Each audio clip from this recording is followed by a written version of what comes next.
Don't forget to like the video, subscribe to the channel, and leave your thoughts in the comments below. This is my story, one I never thought I'd share, but maybe someone out there needs to hear it. What happened to me changed everything I believed in about love, trust, and betrayal.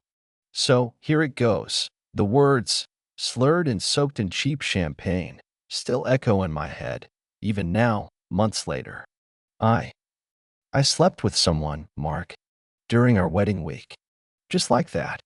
My brand new wife, Emily, the woman I'd vowed to love and cherish just days before, dropped a bomb that vaporized my world. We were in our honeymoon suite, a place that was supposed to be a sanctuary of new beginnings, but it instantly transformed into a cold, sterile interrogation room, the celebratory balloons mocking me from the corners. The confetti on the floor felt like shrapnel. I remember staring at her, at the mascara running down her cheeks, not from joy, but from the ugly truth spilling out. My Emily, my wife, the woman I'd built my future around, gone, replaced by this stranger with a confession that felt like a physical blow. It's funny, isn't it? How a few words can shatter a decade of memories, a lifetime of dreams. We were supposed to be embarking on our greatest adventure together, but it turned out she'd already taken a detour, a secret little trip that didn't include me. The air crackled with a tension so thick I could barely breathe, the scent of her betrayal mingling with the leftover aroma of wedding cake and shattered promises. That night, the plush carpet of the honeymoon suite felt like quicksand, swallowing me whole as the woman I loved, the woman I had just married, confessed the ultimate betrayal. The champagne flute slipped from her hand, a dull thud against the thick carpet, the remaining bubbles fizzing out like the last gasps of our marriage. My heart, just moments before brimming with the naive joy of a newlywed, felt like it had been ripped from my chest and stomped on.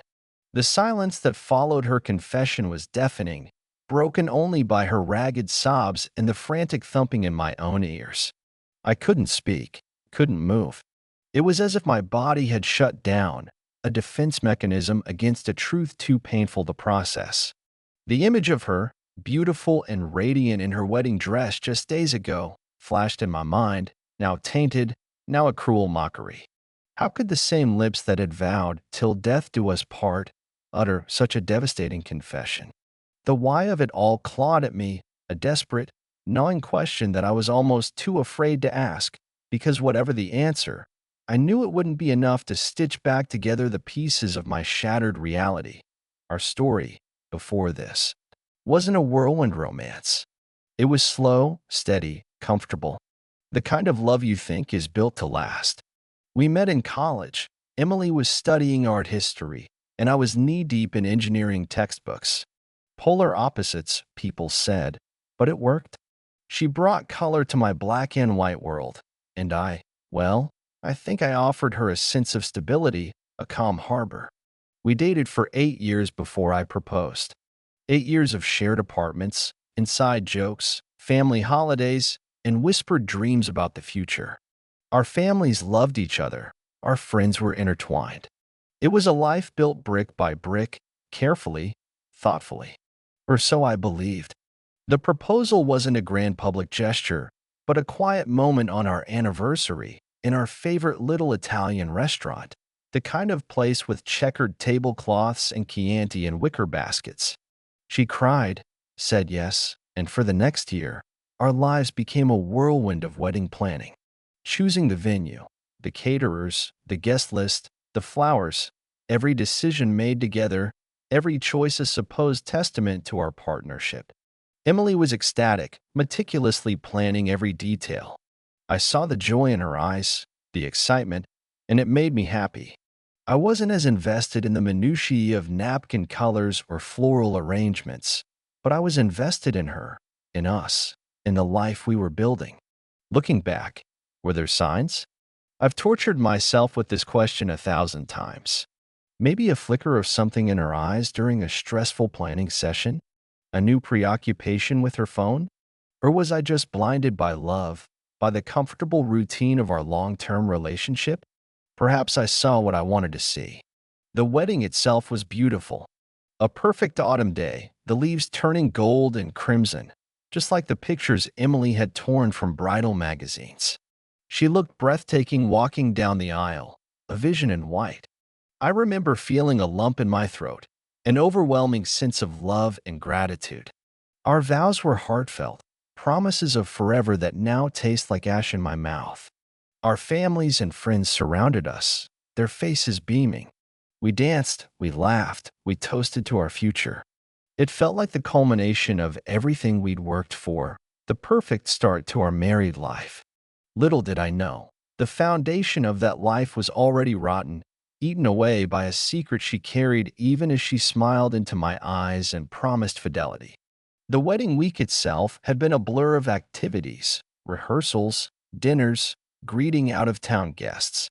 She seemed happy, perhaps a little stressed, but who wouldn't be? I attributed any distance or distraction to pre-wedding jitters. How naive I was. The thought that she could be with someone else during that sacred week, the days leading up to our lifelong commitment, never crossed my mind. It was unthinkable, unfathomable. Now, every memory from that week is tainted, every photograph a lie. Her laughter, her loving glances, the stolen kisses, were they all part of an elaborate charade? The weight of that possibility is crushing. The night of the confession, our third night as husband and wife, was supposed to be another evening of romantic bliss in our secluded honeymoon cabin. We'd had a wonderful dinner, talked about our favorite moments from the wedding, made plans for the future, or at least, I did. Emily had been quiet, picking at her food, her gaze distant. I chalked it up to exhaustion. The wedding had been a marathon, after all. Later, back in the cabin, she started drinking champagne, a lot of it, and fast. Not in a celebratory way, but almost desperately. I remember making a light-hearted comment about her trying to finish it all before our honeymoon was over. She just gave me a weak, strained smile. Her usual bubbly personality was subdued, replaced by a nervous energy I hadn't seen before. The conversation was stilted, and she kept avoiding my eyes. I asked if she was okay, if something was bothering her. She waved it off, saying she was just tired, a little overwhelmed by everything. But then the tears started. Silent at first, then quiet sobs she tried to stifle. I went to her, concerned, tried to hold her, to comfort her, assuming it was post-wedding blues or just emotional exhaustion. She pulled away slightly. "I need to tell you something, Mark," she'd whispered, her voice trembling. I knelt before her, took her hands. They were ice cold. My heart began to thrum with a nervous beat. I had no idea what was coming, no inkling that my entire world was about to be upended. I encouraged her to speak, assuring her that she could tell me anything. The air grew heavy, the crackling fireplace suddenly too loud. And then, the words came, tumbling out between gasps and tears. I wasn't alone the night before our rehearsal dinner. I slept with someone, Mark, during our wedding week. The confession hung in the air, a poisonous cloud. The meticulously built world of Mark and Emily, husband and wife, shattered into a million irreparable pieces. My first thought was that I'd misheard, that the champagne was playing tricks on both of us. But the raw despair on her face, the way she couldn't meet my eyes, confirmed the horrifying truth. It was real. This was happening. The woman I had pledged my life to, just days earlier, had betrayed me in the most profound way imaginable, and during a time that should have been the pinnacle of our shared love and commitment. The shock was a physical force, knocking the breath from my lungs, leaving me cold and hollow. The beautiful, cozy honeymoon cabin suddenly felt like a five-star prison cell, and I was trapped with my betrayer. The initial shock was like being plunged into icy water. My mind reeled, struggling to process the words that had just come out of Emily's mouth. What did you just say?" I managed to stammer, my voice barely a whisper. I think a part of me was hoping, praying, that I'd misheard, that it was some kind of sick, drunken joke. But the look on her face, a grotesque mixture of guilt, fear, and a bizarre sort of relief told me otherwise. This was no joke. This was my life imploding in real time. She repeated it, the words clearer this time, each syllable a hammer blow against the fragile construct of our new marriage. I slept with someone. Last Tuesday, the night before the rehearsal dinner. Last Tuesday, my mind raced back. Last Tuesday, I was running around, picking up my suit, making last-minute calls, my stomach fluttering with a mixture of nerves and excitement. I remembered calling her, her voice a little distant, saying she was having a quiet night in with her bridesmaids. A lie. Another lie in a tapestry of deceit I was only just beginning to uncover. Who? The question burned in my throat, a raw, desperate need to know. But I couldn't form the words. It was as if my brain had short-circuited. I just stared at her, this woman who was suddenly a stranger to me. The Emily I knew, the Emily I loved, couldn't do this. This crying, confessing mess in front of me was an imposter. She continued to sob, incoherent apologies spilling out between gasps. I'm so sorry, Mark. I'm so sorry. It was a mistake, a horrible mistake. A mistake? Sleeping with another man, days before our wedding, was a mistake? It felt like she was trivializing an act of monumental betrayal. The champagne flute she'd been clutching slipped from her trembling fingers and thudded onto the thick rug, a small, almost insignificant sound in the roaring silence that had enveloped us. The spilled champagne, a pale stain spreading on the carpet, seemed to symbolize the irreparable damage she had inflicted on our vows, on our future. I felt a wave of nausea wash over me. The air in the luxurious cabin, moments ago filled with the scent of pine from the fireplace and her perfume, now seemed thick and suffocating, poisoned by her confession. I had to get out. I had to breathe. I stood up, my legs feeling like lead, and walked numbly towards the balcony, away from her, away from the wreckage of our honeymoon. The crisp night air did little to clear my head. The stars, usually a comfort, seemed distant and uncaring. Our wedding vows, spoken with such sincerity just 3 days ago, echoed mockingly in my mind. To have and to hold, from this day forward, for better, for worse, for richer, for poorer, in sickness and in health, to love and to cherish, till death do us part. Till death do us part. It had only taken 3 days for that vow to be shattered. 3 days. She followed me out, her voice pleading. Mark, please say something. Yell at me, scream at me, just say something. I turned slowly, looked at her. The anger was starting to bubble up now, hot and fierce, pushing through the shock and disbelief. Say something. I finally found my voice, and it was colder than the night air.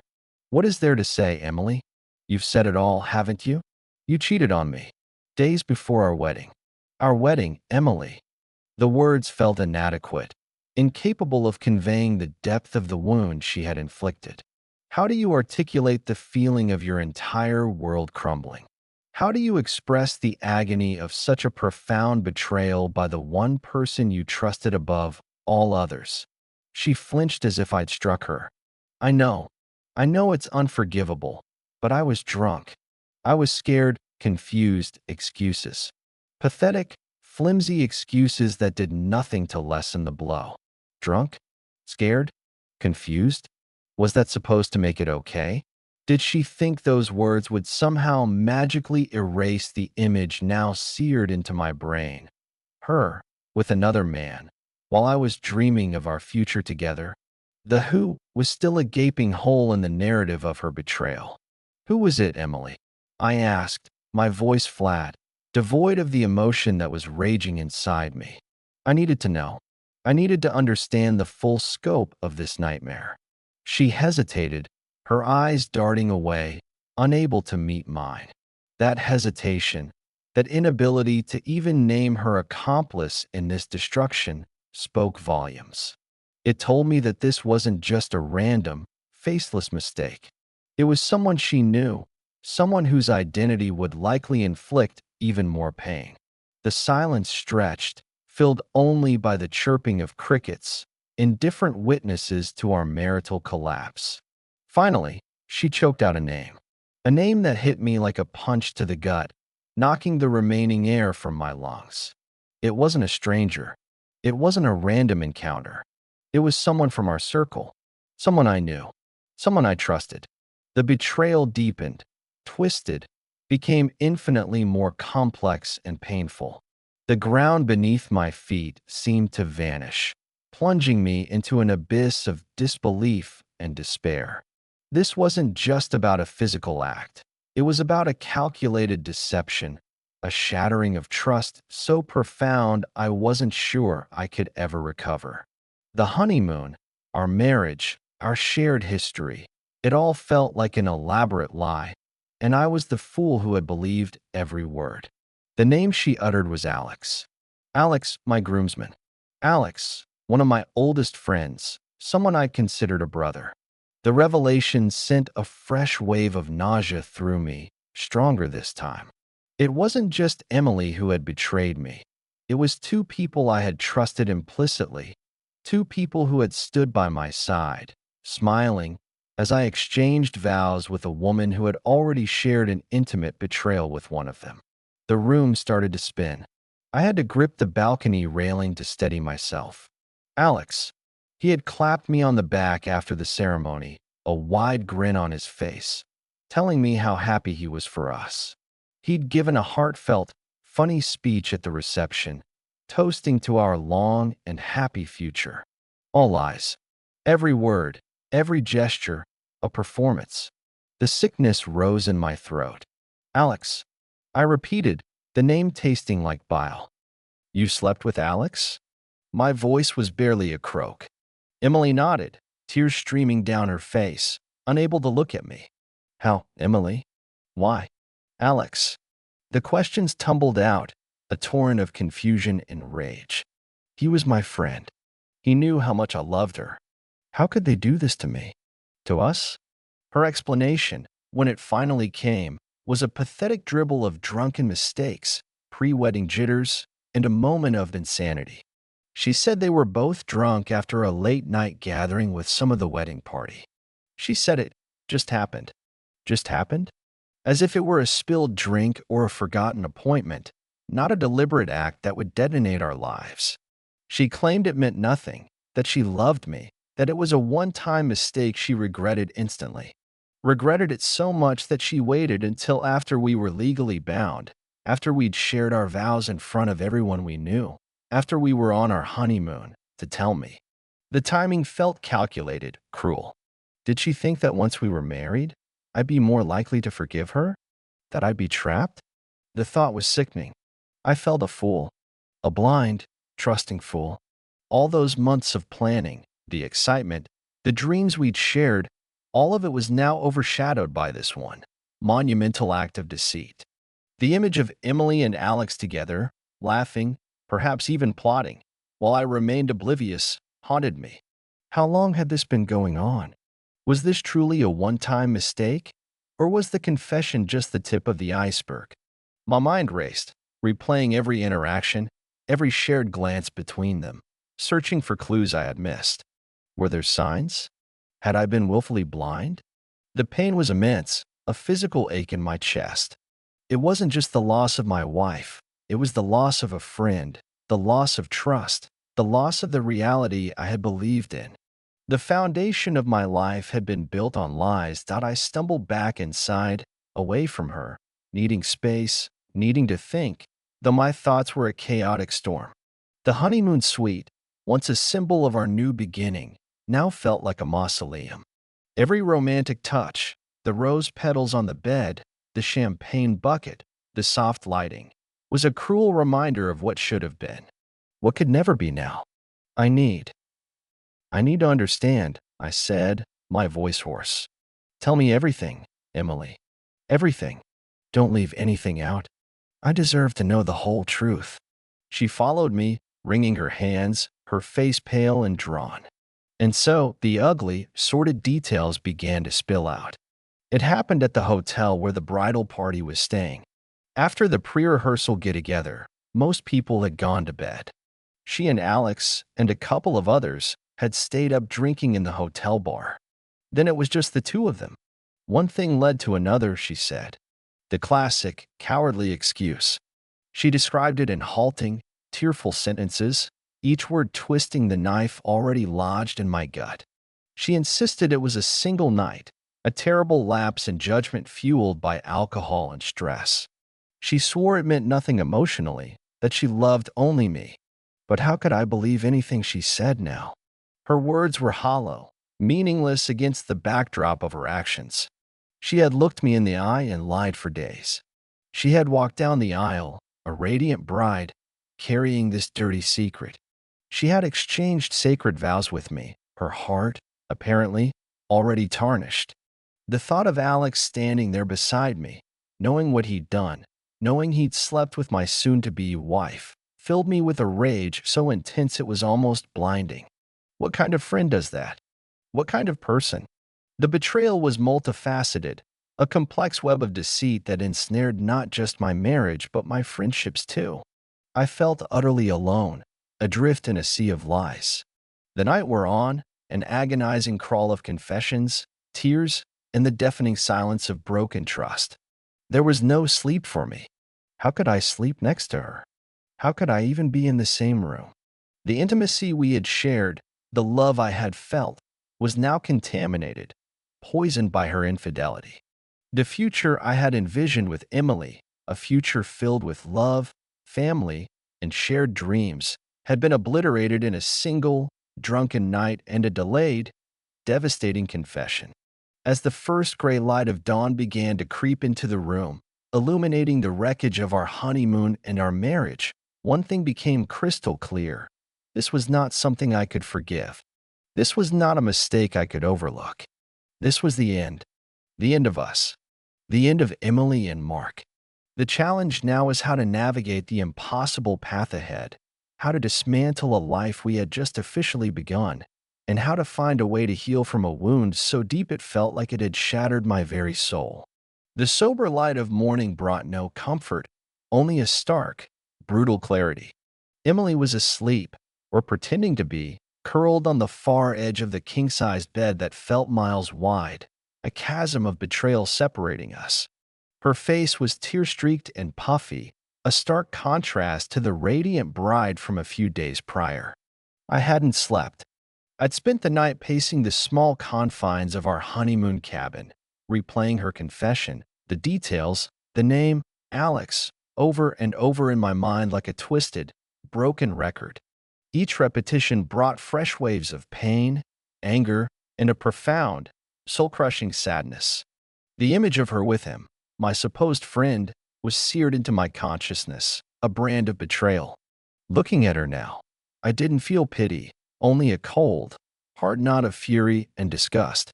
The love I'd felt, so strong and certain just 24 hours ago, had curdled into something unrecognizable. I needed answers, real answers, not the tear-soaked, alcohol-fueled ramblings of the night before. I needed to understand the why, the how, the full extent of this treachery.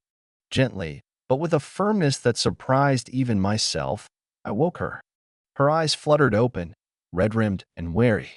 The moment she saw the look on my face, the mask of contrition slipped back on. "Mark," she began, her voice hoarse. "Don't," I cut her off, my voice devoid of warmth. "No more tears, Emily. No more apologies.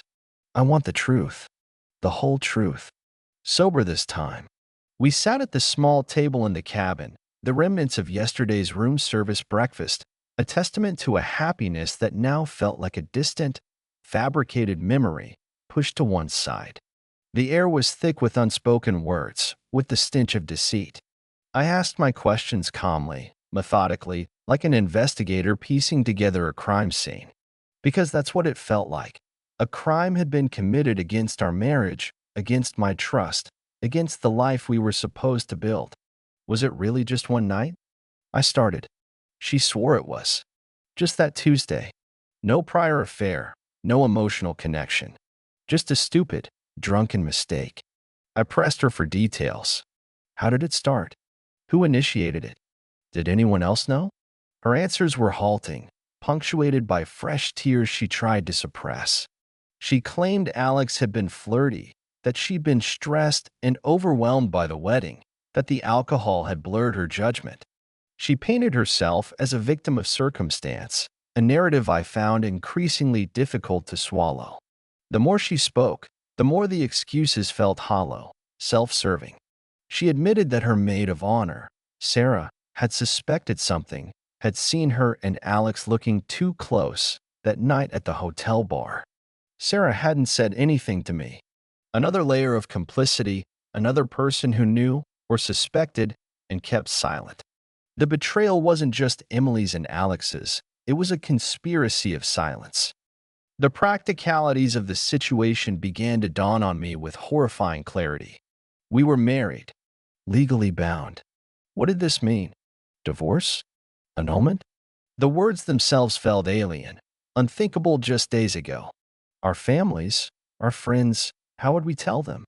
The shame, the embarrassment, it was overwhelming. I thought of my parents, who adored Emily, who had welcomed her into our family with open arms. I thought of her parents, who had entrusted their daughter to me. This wasn't just our private tragedy, it would send shockwaves through our entire social circle. I felt a responsibility to them too, a need to manage this fallout, even as I was drowning in my own pain. What did you think would happen, Emily? I asked, the question laced with a bitterness I couldn't conceal. Did you think you'd just confess? I'd forgive you, and we'd carry on like nothing happened? Like this giant, gaping wound you've torn in our marriage would just magically heal. She looked down, unable to meet my gaze. I don't know, she whispered. I just knew I couldn't live with the lie. I had to tell you.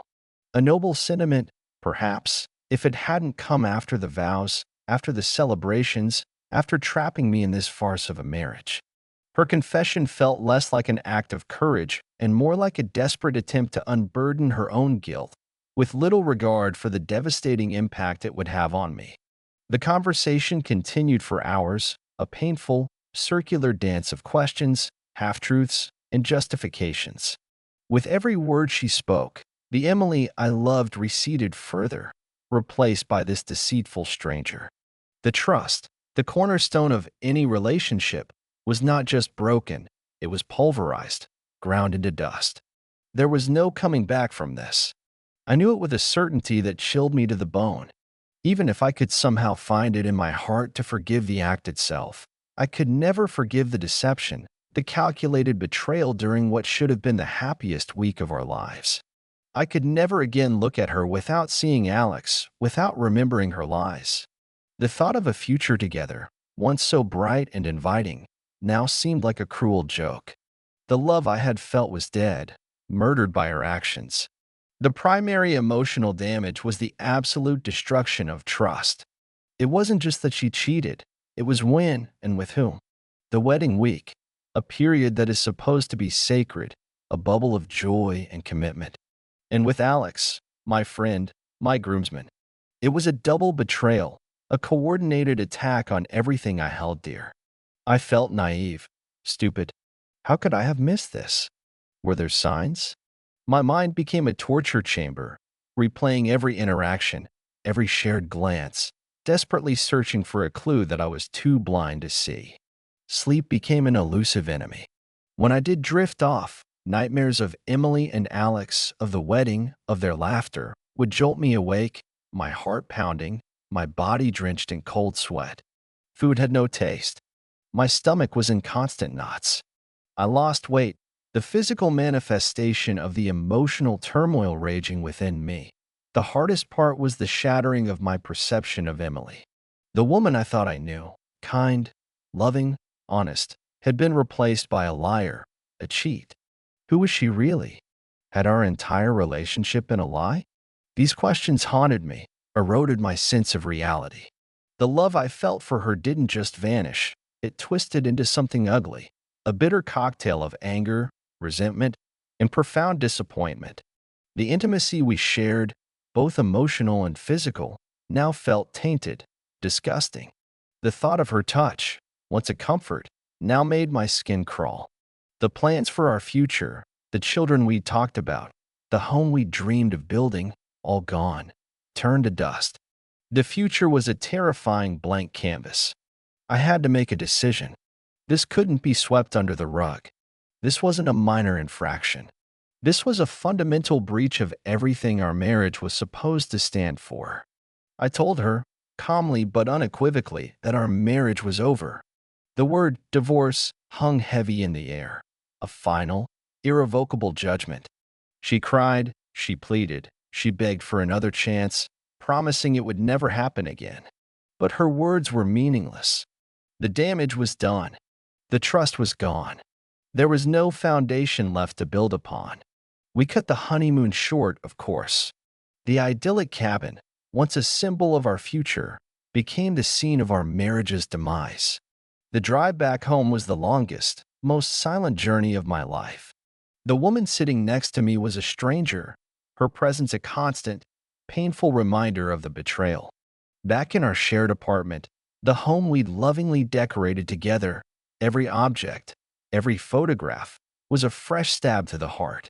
The life we'd built together was a lie, and I knew I had to start dismantling it, piece by painful piece. The confrontation with Alex was inevitable, a storm brewing on the horizon. But first, I needed to pick up the pieces of myself to find some semblance of strength in the wreckage of my life. The road ahead was daunting, filled with legal battles, painful conversations, and the lonely process of rebuilding. But amidst the despair, a tiny ember of resolve began to glow. I would not let this destroy me. I would survive this. I would, somehow, find justice. The days following our return from the aborted honeymoon were a blur of muted agony and forced functionality. We were living like ghosts in our own home, the silence between us heavier than any argument could have been. Emily drifted through the apartment, red-eyed and quiet, occasionally attempting to broach the subject of reconciliation, but I was a stone wall. My mind was made up. The decision to end the marriage was firm, a single point of clarity in a maelstrom of confusion and pain. But knowing the marriage was over and actually navigating the practicalities of its dissolution were two very different things. The first, most pressing issue was Alex. The thought of him, his smug face at our wedding, his hypocritical well-wishes, fueled a cold, simmering rage within me. I needed to confront him, not just for my own sake, but because his betrayal was as profound as Emily's. He hadn't just betrayed a friend. He'd knowingly participated in the desecration of a sacred commitment. I didn't call him immediately. I needed to gather myself to ensure the confrontation wouldn't devolve into a shouting match or, worse, a physical altercation. I wanted to be calm, clinical, to let the weight of his actions be the focus, not my emotional reaction. While I mentally prepared for that confrontation, I began the grim task of untangling our lives. Lawyers had to be consulted. Our finances, once intertwined with dreams of a shared future, now had to be meticulously separated. The wedding gifts, piled in a corner of our living room, symbols of love and support from our friends and family, now felt like mocking relics of a life that would never be. What were we supposed to do with them? Return them with a note explaining our marriage had imploded before the thank you cards were even sent? The shame was a constant companion. Emily, for her part, seemed to be in a state of shock, perhaps finally realizing the full repercussions of her actions. She offered to be the one to tell her parents, a small mercy for which I was grateful. The thought of explaining this catastrophe to my own parents filled me with dread. How do you tell your mother that the woman she welcomed as a daughter, the wedding she helped plan and cried tears of joy at, was all a sham?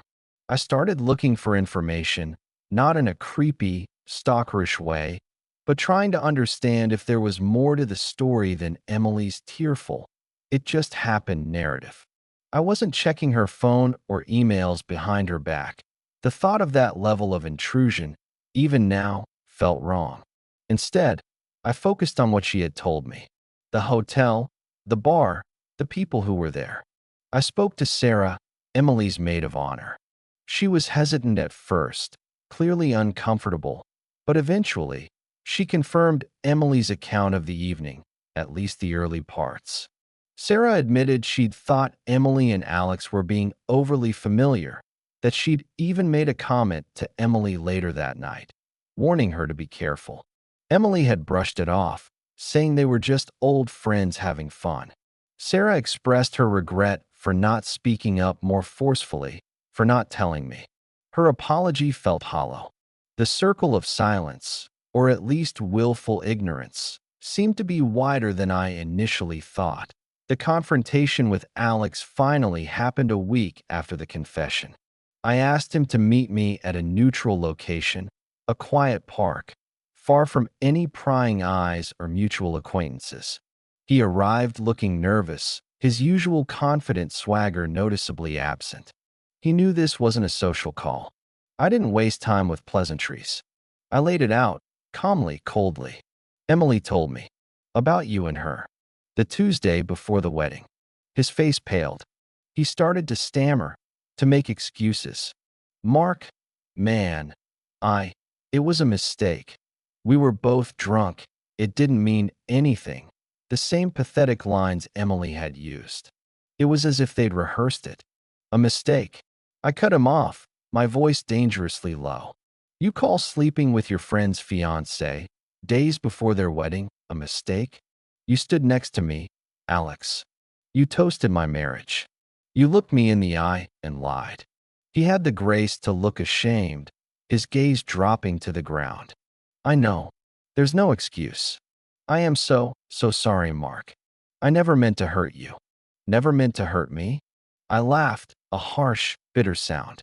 What did you think would happen, Alex? Did you think this would just stay your dirty little secret forever? Did you think it wouldn't destroy everything? He was silent, offering no defense. There was none to offer. I told him our friendship was over. I told him I never wanted to see him or speak to him again. I told him that he was as much to blame as Emily, perhaps more so, because he, at least, wasn't caught up in the emotional whirlwind of being a bride. He had made a conscious decision to betray a friend. He tried to apologize again, to plead for understanding, but I wasn't interested. There was nothing he could say that would change what he had done. I walked away, leaving him standing there, a monument to broken trust and shattered friendship. There was no satisfaction in it, no triumphant feeling of revenge, only a deep, aching sadness for the friendship that was lost, for the trust that had been irrevocably broken. Emily's attempts to justify her actions continued, albeit sporadically. She'd leave notes, send tearful texts, trying to explain the confusion and pressure she felt. She claimed it was an act of self-sabotage, born out of fear of the commitment of marriage. It all sounded like psychobabble to me, weak attempts to shift blame or mitigate her responsibility. I wasn't buying it. Whatever her reasons, her insecurities, her fears, nothing could excuse the deliberate choice she made to betray me, to lie, to shatter the vows we had just taken. The more I learned, the uglier the truth became. It wasn't a spontaneous, regrettable moment. It was a calculated risk they both took, with my life, my heart, as collateral damage. The full weight of their deceit was settling in, and with it, a hardening resolve. I would not be a victim in this story. I would take control. I would seek justice, not vengeance, and I would emerge from this stronger, even if scarred. The path to justice wasn't about dramatic confrontations or public shaming, though the urge was certainly there sometimes, simmering beneath the surface. For me, justice meant ensuring the divorce was handled fairly, that the truth was known by those who mattered, and, most importantly, that I reclaimed my dignity and my future from the wreckage they had made. It was about dismantling the lie we had been living and ensuring Emily, and by extension Alex, faced the real-world consequences of their actions, not in a vindictive way, but in a way that acknowledged the severity of their betrayal. My first step was hiring a good divorce lawyer. I needed someone who understood the emotional toll of infidelity but could remain objective and fight for my best interests. I found a highly recommended attorney, a woman named Ms. Albright, who was known for her no-nonsense approach. During our first meeting, I laid out the entire sordid tale from the wedding week confession to Alex's involvement. She listened patiently, her expression unreadable, then told me bluntly, "This is unfortunately not as uncommon as you might think. The timing, however, is particularly egregious." Her calmness was reassuring. She explained the legal process, the division of assets, and what I could realistically expect. Since we were married for such a short period, and there were no children involved, the legalities were relatively straightforward, though the emotional complexities were anything but. The primary asset we shared was the apartment, which was in my name, but Emily had contributed to the down payment and furnishings. Ms. Albright advised that a clean break was the best approach. We would sell the apartment and split the proceeds according to our initial contributions and any marital appreciation. It felt like another amputation, selling the home we'd built our dreams in, but I knew it was necessary. Living there, surrounded by ghosts of a happier past, was untenable. Then came the painful task of informing our families. I told my parents first. My mom cried. My dad was stoic, but visibly angry. They were heartbroken, not just for me, but for the loss of the daughter-in-law they had come to love. There was also a deep sense of disappointment in Emily and a quiet fury towards Alex, whom they had known since he was a teenager. Telling them was one of the hardest things I've ever had to do, but their unwavering support was a lifeline. Emily told her parents. From what I gathered, it was an equally devastating conversation. They were, understandably, ashamed and horrified by their daughter's actions. There were no attempts from them to pressure me into reconciliation, only apologies for the pain their daughter had caused. This quiet dignity from her parents was a small solace. The most public part of this justice phase was dealing with our mutual friends, the wedding guests who had celebrated our union just weeks before. Rumors were already starting to circulate, fueled by our sudden return from the honeymoon and the deafening silence that followed. I decided, with Ms. Albright's counsel, that a simple, factual statement was the best approach. We drafted a brief email, sent to those who had attended the wedding or were close to us, explaining that, due to irreconcilable differences arising from a betrayal of trust, we were divorcing. We asked for privacy and understanding during a difficult time. It didn't name Alex, it didn't go into lurid details, but the message was clear. The betrayal of trust was a coded reference that those closest to us, particularly those who knew Alex was a groomsman, would likely decipher. The execution of the plan was methodical, almost surgical. Each step was a painful but necessary cut, severing the ties that bound me to Emily and to the life I thought we would share. The apartment was put on the market. Realtors traipsed through, their polite smiles and professional detachment a stark contrast to the emotional turmoil within its walls. Packing up our belongings was like sifting through the debris of an explosion. Every shared photograph, every gift, every trinket held a memory, now tainted. Emily and I divided our possessions with a chilling civility, the silence broken only by the scrape of boxes and the occasional, stifled sob from her side of the room. I found a new place, a small, sterile apartment that felt blessedly empty, a blank slate. Moving out of the home we shared was a milestone, a definitive step towards a new, uncertain future. There was no grand confrontation with Alex beyond our initial park meeting. I simply cut him out of my life, blocked his number, unfriended him on social media, instructed mutual friends that I had no desire to hear about him or see him. The word got around. His actions, coupled with Emily's, made them pariahs in our former social circle. Many of our friends, disgusted by the betrayal, sided with me. Alex, I heard through the grapevine, lost a lot of respect and several friendships over this. It wasn't revenge, but it was a natural consequence of his choices. Emily's reaction to all of this was a mixture of resignation and continued, desperate apologies. As the reality of the divorce set in, as she saw me methodically dismantling our life together, the fight seemed to go out of her. There were moments when she'd break down, begging for forgiveness, saying she'd do anything to take it back. But my resolve never wavered. The trust was gone. Forgiveness might come someday, for my own peace of mind, but reconciliation was impossible. The legal proceedings moved forward. Ms. Albright was efficient, ensuring my interests were protected. Emily, to her credit, didn't contest much. Perhaps she knew she had no moral high ground to stand on.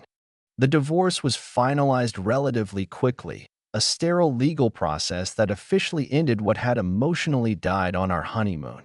Signing those papers was a strange experience, a profound sadness mixed with an undeniable sense of relief. It was over. The lie was over. I was free. The justice, I found, wasn't about making Emily or Alex suffer in the way they had made me suffer. It was about extracting myself from a toxic situation with my integrity intact. It was about ensuring the truth, in its essential form, was known. It was about taking back control of my narrative, my life. The cost had been immense, but as I stood in my new, empty apartment, the divorce decree in my hand, I felt a flicker of something I hadn't felt in months: hope. The path ahead was still long and difficult, but for the first time since that horrifying confession, I felt like I could finally start to heal. Looking back now, a year since that devastating confession, life is different. The raw, gaping wound has slowly, painstakingly, begun to scar over. It's a scar I'll carry forever, a permanent reminder of the betrayal, but it no longer throbs with constant pain. There are still moments, of course, a song on the radio, a familiar scent, a wedding invitation from a friend, that can trigger a pang of sadness, a ghost of the anger I once felt. But those moments are fewer and farther between. The process of rebuilding has been arduous. Therapy helped immensely. Talking it through with a neutral third party, someone who could offer perspective without judgment, was invaluable. It helped me unpack the layers of grief, anger, and self-doubt. I learned that Emily's betrayal was not a reflection of my worth, but of her own flaws and choices. That was a crucial lesson. The divorce forced me to reevaluate everything: my relationships, my expectations, my understanding of love and trust. I had built my world around Emily, around the idea of us. When that crumbled, I was forced to find my own foundation, to rediscover who I was as an individual, not just as half of a couple. It was a lonely journey at times, but also an empowering one. I reconnected with old friends I'd drifted from, pursued hobbies I'd neglected, and focused on my career with a new sense of purpose. I learned to enjoy my own company again, to find contentment in solitude. The justice I sought wasn't about revenge in the traditional sense. There was no dramatic public takedown of Emily or Alex. Instead, justice, for me, became about reclaiming my life and my happiness. It was about ensuring that their actions didn't define my future. I sold the apartment, divided the assets fairly, and moved on. I heard through mutual acquaintances that Emily and Alex did not end up together. Their moment of insanity, as she'd called it, apparently didn't blossom into a lasting romance. Not that I cared, but it underscored the senselessness of their betrayal. They had torched a marriage and a long-standing friendship for something fleeting and meaningless. Their lives, from what I can gather, are also marked by the consequences of their choices: strained relationships, social awkwardness, and the private burden of their guilt. One of the biggest lessons I learned was the importance of seeing people for who they truly are, not who you want them to be. I had idealized Emily, had placed her on a pedestal. I missed, or perhaps ignored, red flags that, in hindsight, might have indicated she wasn't as committed or as content as I believed. Trust, once shattered, is incredibly difficult to rebuild, and I've become more cautious, more discerning. But I refuse to let this experience make me cynical. I still believe in love, and connection, but I approach it now with open eyes and a more guarded heart. Life has changed in countless ways. The social circle I once shared with Emily fractured. Some friendships survived, strengthened even, by their unwavering support. Others faded, casualties of the awkwardness and divided loyalties. I've made new friends, people who know me as Mark, the individual, not Mark, Emily's ex-husband. It's refreshing. There's a certain sadness that lingers, a wistfulness for the future I thought I'd have. The dreams of a family with Emily, of growing old together, those are gone, and I mourn their loss. But I'm also building new dreams, different dreams, ones that are solely my own for now. There's a quiet strength I've discovered in myself, a resilience I didn't know I possessed. I survived something that felt unsurvivable. I faced the deepest betrayal and found a way to keep moving forward. That knowledge, that inner fortitude, is a powerful thing. My life isn't what I planned, but it's mine. And for the first time in a long time, I feel a sense of peace, even a quiet optimism for what lies ahead. The betrayal was a defining moment, yes, but it will not be the defining story of my life. It's a chapter, a painful, transformative chapter, but not the final one. The story continues, and I'm the one holding the pen. Looking back, I realize I lost a part of myself, but I also found something stronger. If you've ever been betrayed, know this: you're not alone, and healing is possible. Thank you for listening to my story. Don't forget to like, comment, and subscribe for more real stories like this one. Until next time, take care of yourself.